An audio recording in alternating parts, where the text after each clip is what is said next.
जय श्री कृष्णा। एक बार फिर से स्वागत है आपका अपने YouTube चैनल में। इससे पहले की कथा सुनने के लिए आप सभी का बहुत बहुत धन्यवाद।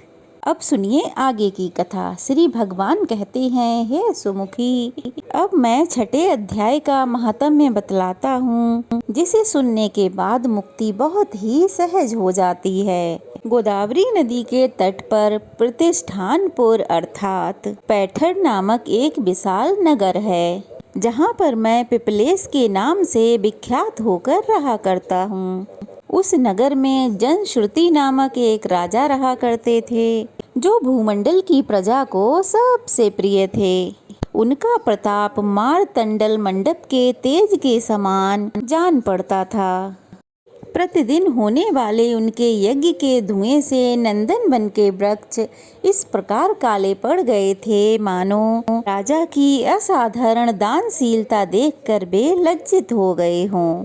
उनके यज्ञ में प्राप्त पुरुरास के रसास्वादन में तथा आसक्त होने के कारण देवतागण कभी भी प्रतिष्ठानपुर को छोड़कर बाहर जाते ही नहीं थे। उनके यज्ञ से पुष्ट होकर मेघ ठीक समय पर वर्षा किया करते थे। उस राजा के शासन काल में खेती में होने वाले 6 प्रकार के उपद्रवों के लिए कहीं भी थोड़ा सा स्थान मिलता ही नहीं था और अच्छी नीतियों का चारों ओर प्रसार हुआ करता था। वे बाबरी कुएं और पोखरे खुदवाने के बहाने मानो प्रतिदिन पृथ्वी के भीतर की निधियों का अवलोकन किया करते थे। एक समय राजा के दान, तप, यज्ञ और प्रजा पालन से संतुष्ट होकर स्वर्ग के देवता उन्हें वर देने के लिए धरती पर आए। वे कमल नाल के समान उज्जवल हंसों का रूप धारण कर अपने सुंदर पंख हिलाते हुए आकाश मार्ग से चलने लगे। बड़ी उतावली के साथ उड़ते हुए वे सभी हंस आपस में बातें भी करते जा रहे थे। उन्हीं में से भद्रास आदि 2-3 हंस बड़ी तेजी से उड़कर आगे निकल गए। तब पीछे वाले हंसों ने आगे जाने वाले हंसों को संबोधित करके कहा, अरे भाई भद्राश्व, तुम लोग तेजी से चलकर आगे क्यों हो गए? ये मार्ग तो बड़ा दुर्गम है, इसमें हम सबको साथ मिलकर ही चलना चाहिए। क्या तुम्हें दिखाई नहीं देता ये सामने महाराज पुण्य मूर्ति महाराज जनश्रुति का तेजोमयी पुंज अत्यंत स्पष्ट रूप से प्रकाशमान हो रहा है? उस तेज से भस्म होने की आशंका है, इसलिए सावधान होकर चलना चाहिए। पीछे वाले हंसों के वचन सुनकर आगे वाले हंस हंस पड़े और उनकी बातों की अवहेलना और उपेक्षा करते हुए बोले, अरे भाई, क्या इस राजा जनश्रुति का तेज ब्रह्मवादी महात्मा रैक तेज से भी अधिक तीव्र है? हंसों की ऐसी बात सुनकर राजा जनश्रुति अपने ऊंचे महल से नीचे उतर गए और सुखपूर्वक आसन पर विराजमान होकर अपने सारथी को बुलाकर कहने लगे, जाओ महात्मा रैक को यहाँ लेकर आओ। राजा का ये अमृत के समान वचन सुनकर रह नामक सारथी बहुत प्रसन्न हुआ और नगर से बाहर निकल गया। सबसे पहले उसने मुक्तिदायिनी काशीपुरी की यात्रा की। उसके बाद जगत के स्वामी विश्वनाथ जहाँ मनुष्यों को उपदेश दिया करते, उसके बाद वह गया क्षेत्र में पहुँचा, जहाँ प्रफुल्ल नेत्रों वाले भगवान गदाधर संपूर्ण लोकों का उद्धार करने के लिए निवास किया करते हैं। इसके बाद नाना प्रकार के तीर्थों में भ्रमण करता हुआ वह सारथी पापनाशिनी मथुरापुरी में पहुंच गया। ये भगवान श्री कृष्ण का आदि स्थान है, जो परम सुखदायक और मोक्ष प्राप्त कराने वाला है। वेद और शास्त्रों में वह तीर्थ भगवान गोविंद के अवतार स्थान नाम से प्रसिद्ध है। नाना प्रकार के देवता और ब्रह्म ऋषि उसका दर्शन और सेवन किया करते हैं। मथुरा नगर कालिंदी यानी कि यमुना के किनारे शोभा पाता है। उसकी आकृति अर्धचंद्र के समान लगती है। वह सब तीर्थों के निवास से परिपूर्ण है। परम आनंद प्रदान करने के कारण बहुत सुंदर लगता है। गोवर्धन पर्वत के होने से मथुरा मंडल की शोभा और भी बढ़ गई। वह पवित्र वृक्षों और लताओं से घिरा हुआ है। उसमें 12 वन हैं। वह परम पुण्यमयी तथा सबको विश्राम देने वाले श्रुतियों के सारभूत भगवान श्री कृष्ण की आधार भूमि है। इसके बाद मथुरा से पश्चिम और उत्तर दिशा की ओर बहुत दूर तक जाने पर सारथी को काश्मीर नामक नगर दिखाई दिया, जहाँ शंख के समान उज्जवल गगनचुंबी महल की पंक्तियां भगवान शंकर के अट्टहास की तरह शोभा पाती हैं, जहाँ ब्राह्मणों के शास्त्रीय आलाप सुनकर मूक मनुष्य भी सुंदर वाणी और पदों का उच्चारण करते हुए सुंदर देवता के समान हो जाया करते हैं, जहाँ निरंतर होने वाले यज्ञ धूम से व्याप्त होने के कारण आकाश मंडल मेघों से धुलते रहने पर भी अपनी कालिमा नहीं छोड़ता, जहाँ उपाध्याय के पास आकर छात्र जन्मकालीन अभ्यास से ही सारी कलाएं स्वतः ही पढ़ लेते हैं, तथा जहाँ माणिक्येश्वर नाम से प्रसिद्ध भगवान चंद्रशेखर देहधारियों को वरदान देने के लिए नित्य निवास किया करते हैं। कश्मीर के राजा माणिक्येश ने दिग्विजय में समस्त राजाओं को जीतकर भगवान शिव का पूजन किया था, तभी से उनका नाम माणिकेश्वर हो गया था।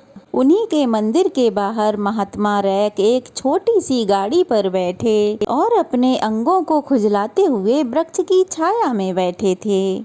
उसी अवस्था में सारथी ने उन्हें देखा और राजा के भिन्न भिन्न चिन्हों को बताए हुए सारथी ने तुरंत उन्हें पहचान लिया। तब उनके चरणों में प्रणाम करके सारथी कहने लगा, हे ब्राह्मण, आप किस स्थान पर रहते हैं और आपका पूरा नाम क्या है? आप तो सदा स्वच्छंद विचरने वाले हैं, फिर आप यहाँ किस लिए ठहरे हुए हैं और इस समय आपका क्या करने का विचार है, कृपया बताइए। सारथी के ऐसे वचन सुनकर परम आनंद में निमग्न महात्मा रैक ने कुछ सोचकर उससे कहा, यद्यपि हम पूर्ण काम हैं, हमें किसी वस्तु की कोई आवश्यकता नहीं है, फिर भी कोई भी हमारी मनोवृत्ति के अनुसार परिचर्या कर सकता है।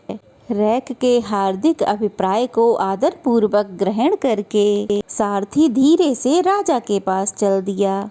वहां पहुंचकर राजा को प्रणाम करके हाथ जोड़कर सारा समाचार उसने राजा को सुना दिया।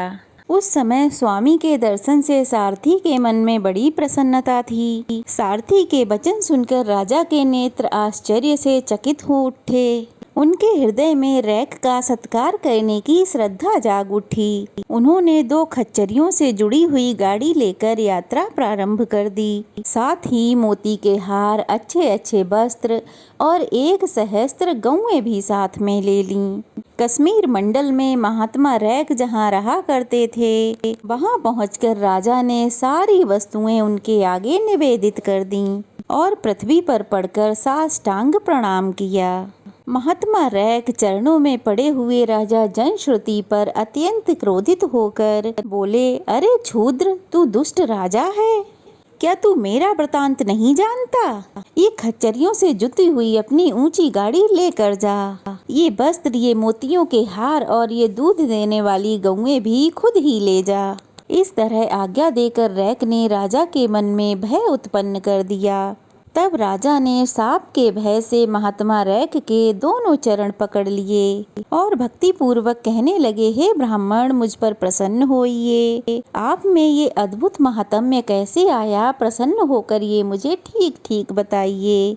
तब महात्मा रैक कहने लगे, राजन, मैं प्रतिदिन गीता के 6ठे अध्याय का जप करता हूँ, इसीलिए मेरी तेजो राशि देवताओं के लिए भी दुस्सह हो गई है। इसके बाद परम बुद्धिमान राजा जनश्रुति ने यत्न पूर्वक महात्मा रैक से गीता के 6ठे अध्याय का अभ्यास किया। इससे उन्हें मोक्ष की प्राप्ति हुई। इधर रैक भी भगवान मणिकेश्वर के समीप मोक्षदायक गीता का 6ठे अध्याय का जप करते हुए सुख से रहने लगे। हंस का रूप धारण करके वरदान देने के लिए आए हुए देवता भी विस्मित होकर वहां से स्वेच्छा अनुसार चले गए। जो मनुष्य सदा गीता के 6ठे अध्याय का जप करता है वो भी भगवान विष्णु को प्राप्त होता है, इसमें बिल्कुल भी संदेह नहीं है। अब सुनिए दानवीर कर्ण को मिले उस वज्र की कथा जो देवराज इंद्र ने कवच और कुंडल के बदले में दी थी।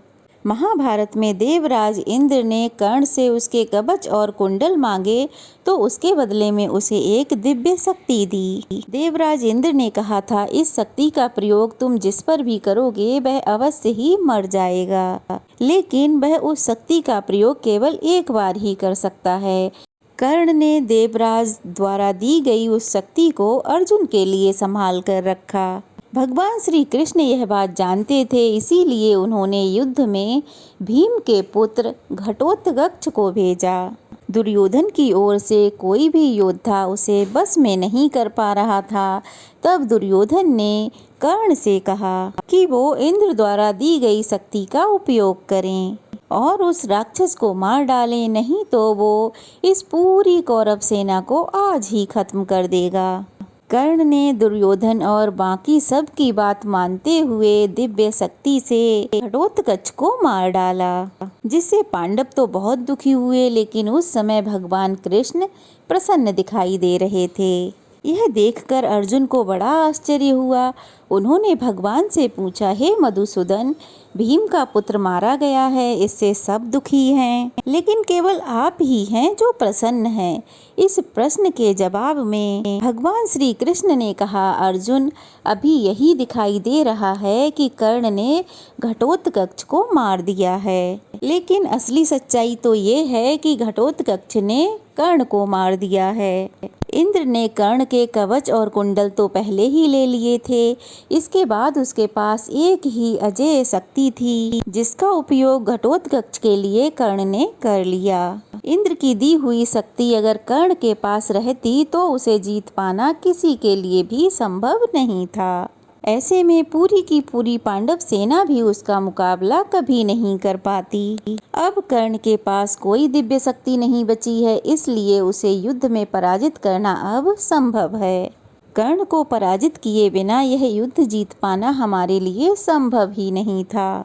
जब देवराज इंद्र ने कर्ण से दिव्य कवच और कुंडल मांगे थे, तब कर्ण ने कहा था, जन्मा जाने कहाँ पला, पद दलित सूत के कुल में, परिभव सहता रहा विफल, प्रोत्साहन हित व्याकुल में, द्रोण देव से हो निराश, वन में भृगुपति तक धाया, बड़ी भक्ति की पर बदले में साप भयानक पाया, और दान जिसके कारण ही हुआ ख्यात में जग में, आया है बन विघ्न सामने आज विजय के बन में, ब्रह्म के प्रति उचित क्या मुझे इस प्रकार छलना था, हवन डालते हुए यज्ञ में मुझको ही जलना था, सबको मिली स्नेह की छाया नई नई सुविधाएं, नियति भेजती रही सदा पर मेरे हित विपदाएं, मन ही मन सोच रहा हूँ ये रहस्य भी क्या है, खोज खोज घेरती मुझको जाने क्यों विपदा है, और कहें अगर पूर्व जन्म के पापों का यह फल है, तो फिर विधि ने दिया मुझे क्यों कवच और कुंडल है, समझ नहीं पड़ती विरंची की बड़ी जटिल है माया, सब कुछ पाकर भी मैंने ये भाग्य दोष क्यों पाया, जिससे मिलता नहीं सिद्ध फल मुझे किसी भी व्रत का, उल्टा हो जाता प्रभाव मुझ पर आधर्म सुखद का, गंगा में ले जन्म बारी गंगा का पी न सका मैं, किए सदा सत्कर्म पर चिंता छोड़ जी न सका मैं, जाने क्या था मेरी रचना में उद्देश्य प्रकृति का, मुझे बना अगाध सूरता का, करुणा का, धृति का, देवोपम गुण सभी दान कर, जाने क्या करने को, दिया भू पर भेज केवल बाधाओं से लड़ने को, ये थी आज की कथा। कैसी लगी कमेंट बॉक्स में ज़रूर बताइएगा। अच्छी लगी हो तो वीडियो को लाइक कीजिए, शेयर कीजिए और ढेर सारा प्यार और आशीर्वाद दीजिए। और अगर नए हैं तो प्लीज़ जल्दी से चैनल को सब्सक्राइब कर दीजिए। तो चलिए फिर मिलते हैं, तब तक के लिए जय श्री कृष्णा, राधे राधे।